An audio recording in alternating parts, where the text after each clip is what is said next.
बिहार में इस साल के अंत में चुनाव है। चुनावी रणनीतिकार प्रशांत किशोर की बयानबाजी और तैयारी बताती है कि इस साल वो दमखम के साथ चुनावी दंगल में उतरेंगे। और इसी कड़ी में जनसुराज के सूत्रधार प्रशांत किशोर ने पूर्णिया और अररिया के अपने एक दिन के दौरे के दौरान कई राजनीतिक बयान देकर बिहार की राजनीति को गरमा दिया।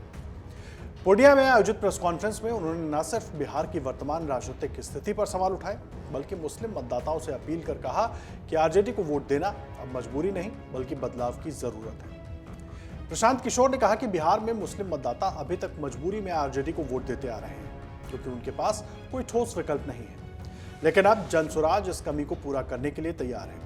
उन्होंने कहा कि आरजेडी सिर्फ 38% वोटरों की बात करती है, लेकिन जनसुराज पूरे 100% बिहारियों की बात कर रही है। उन्होंने दावा किया कि बिहार की करीब 60% जनता बदलाव चाहती है और यही जनसुराज की ताकत है। पूर्णिया से सांसद पप्पू यादव पर हमला बोलते हुए प्रशांत किशोर ने कहा कि वो सिर्फ एक बरसाती मेंढक है जो चुनावी मौसम में टर्राने लगते हैं। उन्होंने कहा कि पप्पू यादव पूर्णिया से इसलिए जीते क्योंकि उदय सिंह चुनावी राजनीति में ज्यादा सक्रिय नहीं है, वरना उनकी कोई राजनीतिक अहमियत नहीं है। प्रशांत किशोर ने केंद्रीय गृह मंत्री अमित शाह के आगामी बिहार दौरे पर भी कटाक्ष किया। उन्होंने कहा कि अब बिहार में चुनाव है, इसलिए नवंबर तक नरेंद्र मोदी और अमित शाह को सिर्फ बिहार ही दिखेगा। उन्होंने कहा कि बीजेपी अब बिहार की गौरवशाली संस्कृति, इतिहास और विकास की बात करेगी, लेकिन चुनाव के बाद सब भूल जाएगी। उन्होंने ये भी दावा किया कि अगले कुछ महीनों तक बिहार में हर केंद्रीय योजना का शिलान्यास होगा और किसान सम्मान निधि का पैसा भी यहीं से भेजा जाएगा। प्रशांत किशोर ने बिहार के मजदूरों और बेरोजगारी की समस्या को उठाते हुए अमित शाह से सीधा सवाल किया। उन्होंने कहा कि अगर गृह मंत्री को बिहार के बच्चों की इतनी चिंता है तो वो गुजरात की फैक्ट्रियों में 12,000 रुपए में काम कर रहे बिहारी मजदूरों को वहीं के मजदूरों के बराबर मजदूरी दिलवाए।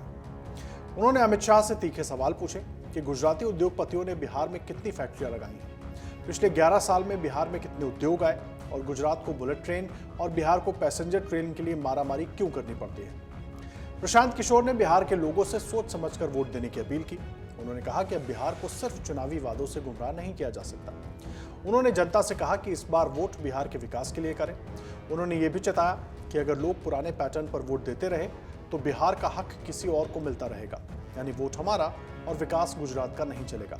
चुनावी रणनीतिकार प्रशांत किशोर ने देश की सबसे पुरानी पार्टी कांग्रेस में शामिल होने के प्रस्ताव को ठुकरा हो चुके हैं पहले ही। इन दिनों वो काफी चर्चा में है। पब्लिक हेल्थ में पोस्ट ग्रेजुएशन पूरा करने के बाद ट्रेंड पब्लिक हेल्थ एक्सपर्ट के रूप में संयुक्त राष्ट्र में काम करने लगे।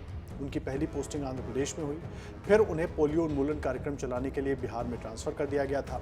बिहार में 2 साल काम करने के बाद उन्हें फिर संयुक्त राष्ट्र में भारतीय कार्यालय बुला लिया गया। फिर 2 साल बाद यूएन के संयुक्त राष्ट्र मुख्यालय में बुलाया गया। संयुक्त राष्ट्र मुख्यालय में उन्हें काम करने में मजा नहीं आया। फिर उन्हें चाड में डिवीजन हेड के रूप में उत्तर मध्य अफ्रीका देश भेजा गया। फिर उन्हें चैड में डिवीजन हेड के रूप में उत्तर मध्य अफ्रीका में भेजा गया। वहां उन्होंने 4 साल तक काम किया।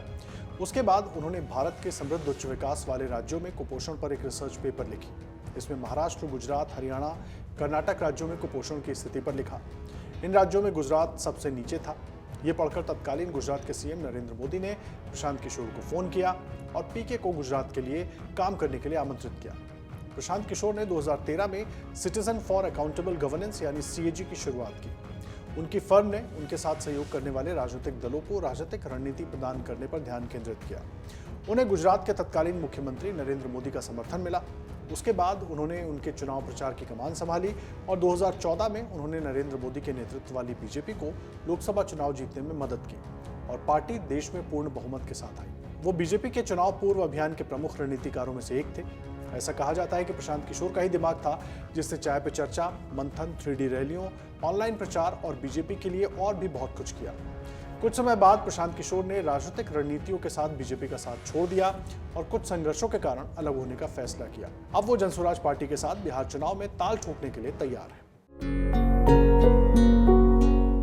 अमर उजाला ई पेपर की क्वालिटी इतनी अच्छी है कि जो उसके शब्द जो है कितना भी जूम कर लीजिए धुंधले नहीं पड़ते हैं। अभी डाउनलोड करें अमर उजाला ऐप।